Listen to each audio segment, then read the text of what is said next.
warahmatullahi wabarakatuh. Pertimbangan apa yang harus dilakukan untuk menilai kinerja karyawan?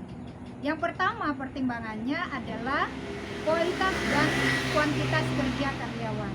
Apakah kualitas dan kuantitas kerja yang dilakukan dan dicapai oleh karyawan itu sesuai dengan standar kerja yang telah ditetapkan di dalam perusahaan atau instansi. Kemudian yang kedua, waktu pelaksanaan kerja. Apakah karyawan dalam melaksanakan pekerjaan itu tepat waktu atau justru melebihi batas waktu yang telah ditetapkan oleh perusahaan. Kemudian yang ketiga, itu adalah kemampuan berkomunikasi. Jadi karyawan di dalam perusahaan itu apakah mampu menyampaikan ide, kemudian menyampaikan kebutuhan-kebutuhan, sosialisasi, kemudian kebutuhan pekerjaan yang ingin disampaikan itu apakah bisa ketika dalam komunikasinya itu dilaksanakan dengan baik. Kemudian yang keempat itu adalah inisiatif dari karyawan yang bersangkutan. Apakah karyawan itu sifatnya menunggu atau justru memulai sesuatu? Jadi ide-ide, kreativitas, apakah muncul dari karyawan yang bersangkutan atau tidak? Kemudian berikutnya yang kelima itu adalah kemampuan memimpin seorang karyawan.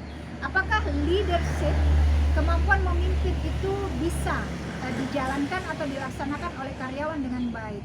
Dalam hal memberikan pengarahan misalnya, kemudian dalam membimbing, membina, dan sebagainya.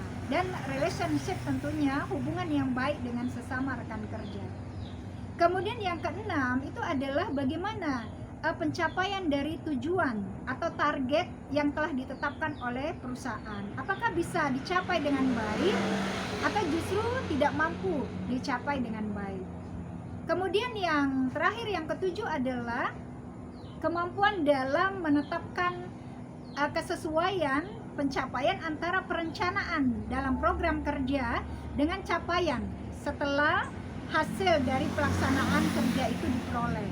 Apakah memang sudah sesuai atau justru menyimpang atau katakanlah tidak sepenuhnya bisa tercapai. Nah, disitulah poin-poin ini yang akan bisa menjadi pertimbangan bagi perusahaan dalam menilai kinerja karyawan yang bersangkutan. Demikian, semoga bermanfaat. Wassalamualaikum warahmatullahi wabarakatuh.